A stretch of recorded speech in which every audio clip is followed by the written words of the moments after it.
colleagues. So we'll move into our internal business section of the meeting and talk about go through member reports. So my report today is focused on the expiration of the bills that we had before us last week. And I think, many of us do sort of know in the last week as we discussed this, as we've gotten information from staff and office of law, what happened. We discovered that there's a disconnect between how the council's regular legislative schedule operates and the way the life of the bill is determined in our charter. While the charter defines, I think, again, we know this, but to the extent that people who are either listening or reading what we're saying right now, the charter defines the life of the bill in terms of calendar days. So the initial introduction of the bill is 65 days, then if extended 95, extended a second time, ultimately 125 days. Our legislative cycle, as we all know, is based on the first Monday of the month, or the next following day should that day be a holiday or some other observance, meaning the number of calendar days in our regular legislative cycle varies. Okay? So in 2014, we amended our charter to allow for the second extension, so that would bring it up to 125. The intent was to give the council up to 4 legislative months, right? So while I wasn't here for proposing that, I did vote for that extension, and remember some of the discussions about it from the council at that time. So this, again, giving us 4 legislative months to consider legislation. So we've learned the problem is that if those 4 months happen to include 2 months with 5 Mondays, okay, I'm not sure, somebody out there may have gone back to see how often does that happen in a 5-month period, so a 4-month period, then our regular legislative schedule for that 4-month period will exceed the 125-day limit. It will also happen for the 95-day situation as well. Right. They want to, if there's both, then they'll happen on. Right. So, exactly right. So we have, in this unfortunate circumstance, we've uncovered a disconnect in the math, right, in terms of how we look at our legislative calendar versus how it's written in the charter. So clearly, there's no doubt we should have paid better attention to the calendar days and noticed that the scheduling problem was on our horizon. And unfortunately, we didn't, right? And since we can't go back in time to fix the problem, we need to focus on what we can do moving forward. But in the end, I'll say as chair, the burden and the buck stops here. And I apologize for the issue that we experienced last week. Moving forward, there are a couple of aspects of moving forward from this situation. Correcting the operational issue, which will be in various configurations discussed amongst staff and amongst ourselves, so that neither this council nor the future council finds itself in this situation again. And then enacting specific legislation which the council intended to enact last Monday night. So both these aspects are equally important. And for the sake of organizing the conversation this morning, I'll begin just looking at the procedural side of things and before getting into the specifics of the 3 bills. So on the procedural side, there are 3 levels of action that we can take, sort of immediate, intermediate, and a little bit more long-term. Some of the immediate and intermediate steps we can take to make sure that we don't lose sight of the calendar days again, and then the longer-term option of amending the charter. Again, I think this would be on the 3rd election cycle where I think there would be something about this particular rule on the ballot, so that the life of the bill is defined in a way to accommodate the council's legislative schedule. So immediately, I've asked Ms. Fillmore to begin the practice of noting each bill's expiration dates, original, if extended, and if extended a second time. So each time the bill is listed on our agenda. So we'll see the dates. It'll be clear in front of us. I think that's great. Great, thank you. Well, the thing of being a process guy, I wish I had been a little bit more process-centric before the situation arose. But so that's an immediate step we can take, and I've directed Ms. Fillmore to take. From an intermediate step, we can also have those expiration dates indicated on the cover page of the bills themselves. That requires us to change our rules of procedure. So I propose that we amend our rules to incorporate those dates into the cover page of all bills. So same thing, just so we can have it in as many places as makes sense. Relative to long term, I know I think at least by by Wednesday, Ms. Philmore got 3 or 4 requests to look at different ways to amend the charter legislation that we could put forward to get something on the ballot. So even if we had counted the calendar days and noticed that these bills were going to expire before our regularly scheduled November session, we would not have had many great options either in that situation. We either would have had to forego our last month of deliberation, or we would have to have called ourselves into a special legislative by resolution to take a final vote before our regular legislative session. So while certainly that would have been preferable to the outcome we experienced, that scenario wouldn't have been ideal either. Since the intent of the 2014 charter amendment was to give the council up to 4 months to consider legislation, a preferable solution would be to amend the charter language so that it actually fits 4 months of a regular legislative schedule. So, and so looking at what that would look like in terms of legislation, what would go before the people for a vote on a ballot, that's I think what we're looking at. And honestly, we should probably throw in some consideration for holidays and inclement weather. I don't know that in my term here we've had an inclement weather day, but in case it certainly has occurred. No, there's no doubt, and based on what Mr. Owens warned us, perhaps this winter we may experience one of those. So just our ability to address unforeseen circumstances. So that's on the long-term side. So we've covered immediate, intermediate, long-term. In terms of moving forward to actually enact the legislation, which we intend to enact our next legislative session for introducing new legislation will be January 2nd. December introduction would require 4 votes to waive the rules. Remember, we have a rule in place that calls for us not to introduce new legislation in December. I would point out that that would, in essence, have us, if we were to waive those rules, I offer that the public hearing would fall the Monday before the week of Christmas.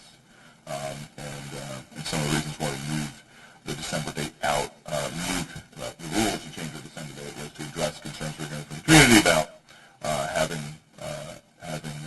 hearings in and around the holidays. So with that, folks, just offer that and further discussion on how to proceed. And if anybody wants to share any thoughts on any of those options for immediate, intermediate, and long-term. In terms of, yeah, so we can talk about the sort of procedural stuff first, and then if we... Sure. Yeah. Charter change. Yeah, so if we take immediate... God, I thought I had it on here. So if we take immediate sort of intermediate together, because they're basically the same recommendations I'm making. One requires us to do something about our rules, the other is just administrative. I'm good with that one. Okay. Any thoughts on that, Mr. Chauncey? The first thing we put it where? Your first suggestion was to put it where? The agenda. Oh, okay, and then the second one was for, I think it makes sense to have them both places. And I thought that was a good suggestion. Even after we make a change, it still should be there. Right. So, Agree? Yeah. Okay, and then on the longer term, we talked about the charter change. So there's nothing very specific other than to take a look at it, make sure that when we make a change again, we try and address not only this scenario, but the potential for other... So what I think we should do is to ask Mr. Fox with his mathematical... actually, I was going to go a different way on that. I was going to ask a question on, as far as when we consider, or whatever, our legislative months, how do we treat, I can't remember how we treat August and everything like that from a charter perspective, and how that would count, where we could just change it to legislative months, or if there would be some issues with August, if that would mess us up at all. So the charter currently, based on calendar days, August counts the same as... Right, but I'm saying if we had changed this, if we adjusted and we didn't do it on days, or we just, pretty easy just to add, some days, and we need to add it on the 95 for sure, and I know we need to add it on the 125 for sure, but I don't know if we have to add it on the 65 actually too. If we're keeping it on calendar days, then we could have an issue, specifically July, tabling through August to September. We always have Labor Day to contend with. But then depending on the year, Eid ol-Adha, or even a couple of years ago, Rosh Hashanah was very Right. early. You could end up having 2 more days. Right. um, Yeah, because we had something, I guess I remember holiday that. observance. Yeah, We talked that about one time. adding 5 days to each of those chunks, but again, unless we go through that process and validate whether or not, and then maybe add something along the lines of other holidays or... So if it were me, Yes. at this moment in time, I would say that that is something we should do. We should put a charter change in front of the voters at the next election, and at this moment, we don't know what it looks like because we've got to figure out the best thing. We know what we want to accomplish, which is to ensure that we don't run out of time in order to consider. Right. So I don't know that talking about specifics at this moment in time, so that's why I said I'm absolutely in favor of moving forward with a charter change. I would, and putting it in front. I think that when we have some recommendations, that's when we talk about it. So, just real quickly, just a thought, I mean, if we put too many days, we're going to be in one of these things of putting off even further and having a special meeting after and all that type of stuff. I'm just wondering, that's what I was asking, if we could get to where it was on legislative months and check through that, legally, to make that be the easier way to do it, since that's the jump that you were going, both of you were going through, you were talking about the legislative month side. Right. And if we can get that to match up, I think that's the key thing is that's what I taking a look at it, because we have inconsistency, and just even just lack of clarity on calendar, legislative, business days, and what are the days we're counting, and there might be other places in the charter that we have to make adjustments or definitions to make sure that when we make the change. Let's try and make this the last time. So a couple things. One, can someone talk about the timeline and process for the charter change? You can tell us, like, the dates and... I can tell you the exact date, but I can remind you that it has to be done by August before the election. So we would have to finish it in July. Well, no, you said before the primary. No, it's not the primary. No, Because it's not the primary. what does it have to, but what, Let's look at a primary. there's a We do date, this one frequently. there's a date cutoff that Is it in August to discuss? Is it August is the date cutoff? Right, Okay. which is This is why when we it's were what the able difference to is. do the last one that we did in July. And that was the date that the Board of Elections gave us? That's the date that the Board of Elections gave us, yes. So we need to get that current date. We need to have it done by our legislative session in July. So, is Office of Law looking that up? Okay. Yeah, And then the second... Just before you, I was just saying, so you please look it up, but then document. and just- It's really tough to sit here and tell you that I remember doing this one and doing it in July, and then to have you say, basically, you know, what you're saying really doesn't matter. What does the Office of Law say? So thank you. I just appreciate that. See, Doesn't I make sense think- now I- to legal I think in this- opinion. Days when I'm sensitive and days when I'm not. Usually I sit really quietly, but this morning it was like, wait a second. I appreciate your sensitivity to it, but at the same time, as the chair, and even if we only have a couple of days or weeks left on this job, I'm asking Office of Law to give me a formal document At this point. a formal document that explains what the process is, so there is no question amongst anybody, and if not for us in the city, for the community. So, all right. I know your language good, but I'm at this point belts and suspenders at this. And then the second piece, while they're looking that up, is what I'm hearing is there are pretty much two different general approaches. One is days and one is months. And maybe if we're knocking on November, maybe if in the next, several weeks we could look at those two proposals, compare them. I'd like whatever the Office of Law says the deadline is for us to be well ahead of that deadline. And so if we can maybe by early next year, before budget ideally, kind of have what we're doing all generally a consensus around that, that'd be helpful. That would be a great goal to set. This would be an issue that we could dispense with before we get into budget season. I would send right after that, then we're fast and furious to July. And my concern about the month approach, although I think there's some merit to it, is that it would lead to the same problem you were talking about in terms of pushing it back.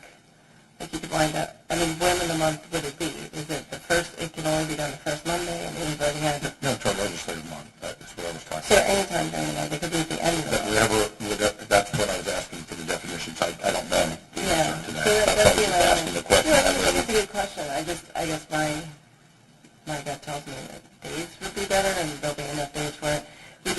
many days you could have between the two dates, and it doesn't vary all that much. I mean, then you certainly have to add holidays, so the question is what's the maximum number of days you need to for holidays? So. That's why I'd recommend we get proposals on both, and then we can evaluate what that looks like. Because, in the abstract, I think we can all find issues and concerns with both approaches, but maybe...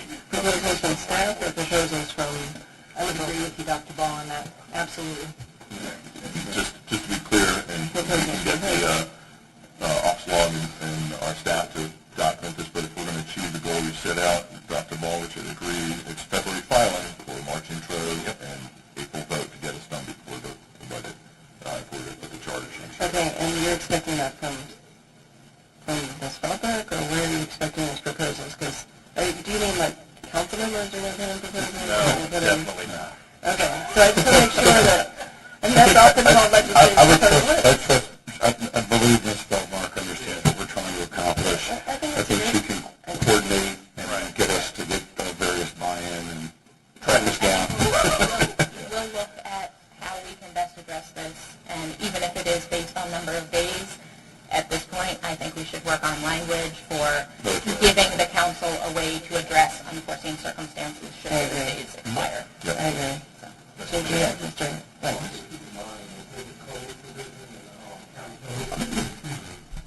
It kind of addresses when something lands on a holiday or a weekend day, so you might want to go back and look at that too. That might provide good language for... So by look at that, you mean, just to clarify for the people who are listening or reading. Or the standard for writing up. Right, but to clarify, that doesn't apply to charter deadlines. I mean, I know we're aware of that, I'm not sure the public is aware of that. The deadline you're talking about, which is that if something falls on a weekend or holiday, it's the next, this Sunday, or the day after the holiday, the next business day. So your suggestion is that we make that applicable also to charter deadlines through a charter amendment. That's correct. For legislative deadlines, yeah. Right, for legislative deadlines. No, yes, for charter deadlines for legislative. So the issue is that the language that I'm talking about only applies to deadlines in the code. Right, no, Exactly. yes, thank you for clarifying. We're not, that would not apply to the situation we're in. This is only for other code-related deadlines, not legislation. Okay. Any other comments on procedures? Good. I think we have Mr. Glenn, do you have any questions for us or clarifications you need for us to proceed working with our staff to craft some recommendations? Ms. Feldmark saying you did? Good. Okay. So the other part was relative to introduction of new legislation relative to what was passed in earnest last week. Past the deadline. So, any comments, thoughts? I think we should be doing it as soon as possible.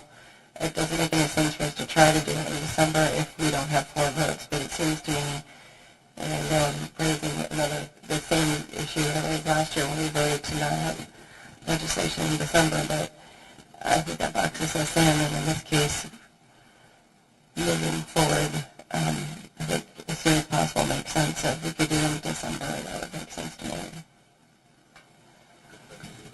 I mean, obviously, as I've been reminded, I do not support the December thing, partially for these types of issues. And the one thing I would say there is this doesn't constitute neither thing constitutes an emergency. It may be a disappointment, and everybody would love to have it out of the way, but it's not like there's anything that is relying on it from an emergency standpoint. And then if we're going to be making that type of decision now, I'm not sure why we passed that bill in the first place, or resolution, whatever it was. No, we had conversations with folks in the community specifically about emergency legislation. It doesn't really rise to that because the implementation of it doesn't have any direct impact immediately. But I appreciate your comments too. I'll be honest, I'm a little bit torn about trying to get it done, and it's legislation that I think if the public had a good sense of how hard we all work, not only through those months, but those closing days leading to the votes on both those bills, then I think they probably realize that we had reached the conclusions, for better or worse from their perspective,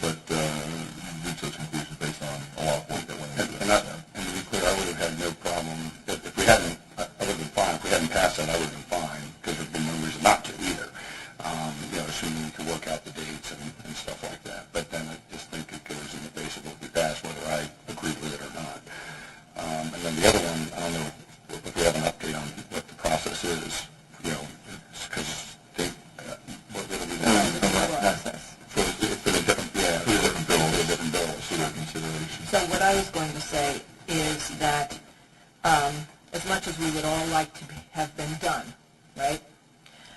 Because we aren't, and because where we are, we need to reintroduce. We need to go through a legislative cycle on it. And for us to put that legislative cycle into December, I think becomes really problematic, because the action we took in relation to December was, in fact, people were concerned that they could not participate. And this one, although the other night felt like we were completely finished, there will be people who will want to weigh in again. And so we can either A, ignore them, or B, not.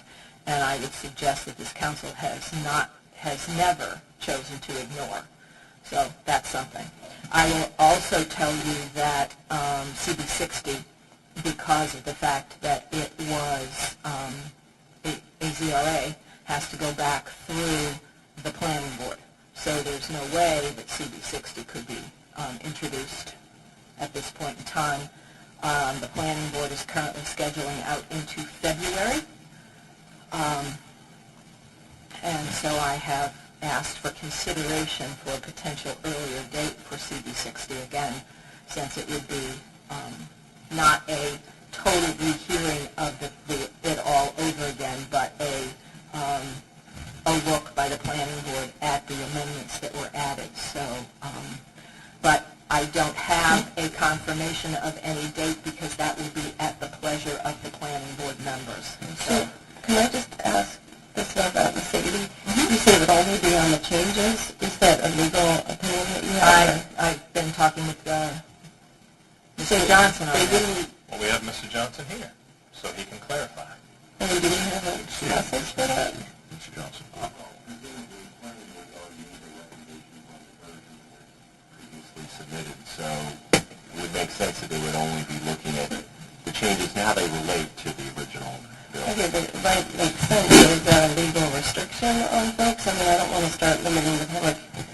Well, the planning board only gives advice anyway, so, I mean, they can basically decide how they want to handle it themselves. I mean, I can't really bind them here, but There are no... There's not a legal restriction. No, I would direction for. I would agree. Because I would agree with the process going back to your same comments you made regarding people wanting to testify.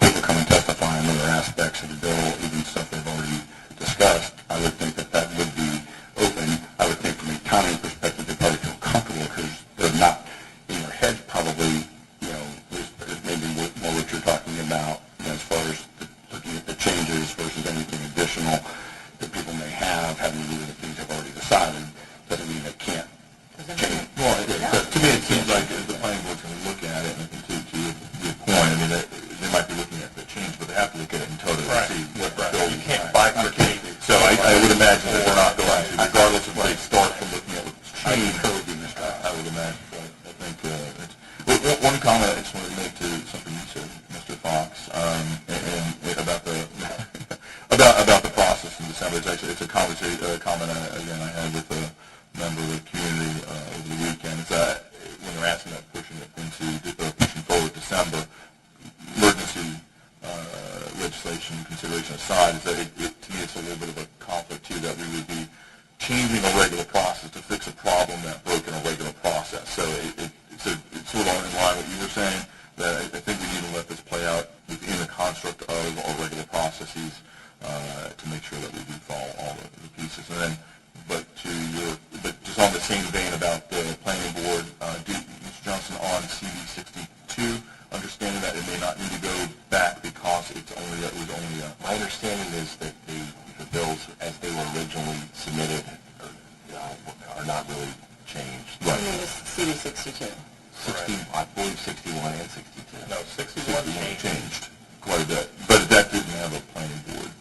Component. No, I'm sorry, you're right. That didn't change, but it was never sent to the planning board. Right, no, but 62 It was was just different. informational purposes. They did not make a recommendation on that. Right, and what was changed in it by amendment was simply adding a reference. So Yeah. even if there was a previous consideration, there's nothing to change.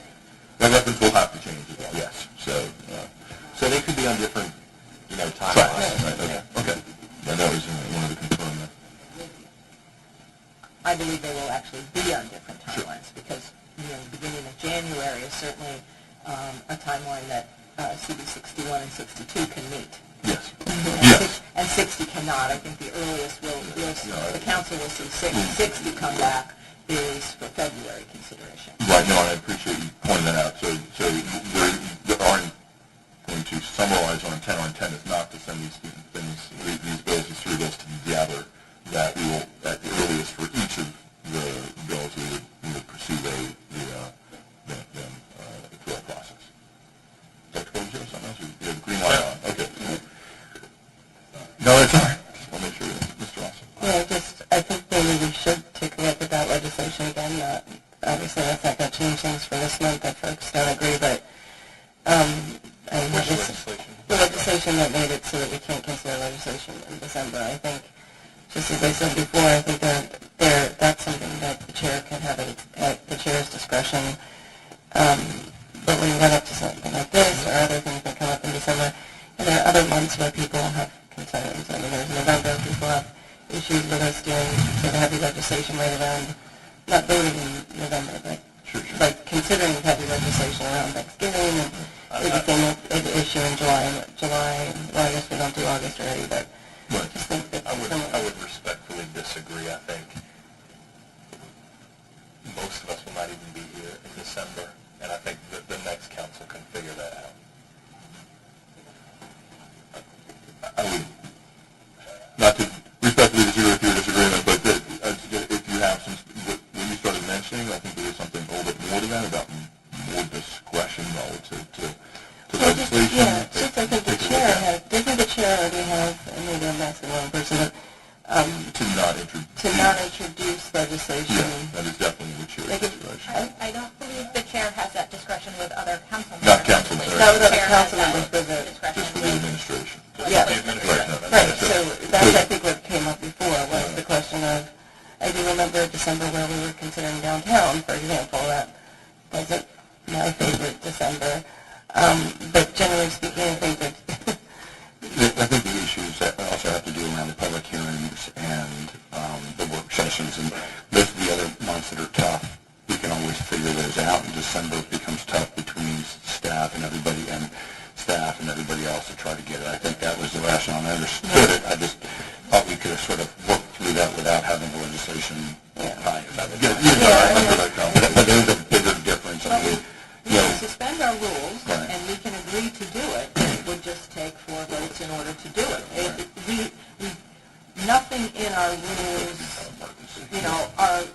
our rules are not like the charter. We have the ability to suspend our rules and to override our rules as a council.